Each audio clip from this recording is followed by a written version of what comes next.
Ej, jeg ser ægte fedt ud. Nej, hvor er det ulækkert. Gør dig klar med mig, men efter hver step skal jeg gå ind med en setting spray. Som I kan se, så har jeg taget 5 forskellige setting sprays, som kan gøre 5 forskellige ting. Let's go!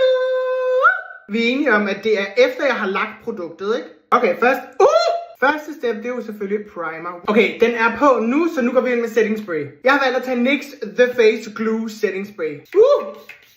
Hold da op, jeg er godt nok shiny. Næste step, det er foundation. Så er vi færdige med foundation, så nu er det jo selvfølgelig tid til setting spray. Jeg tænker, jeg vil gå ind med Maybelline Lasting Fix Setting Spray.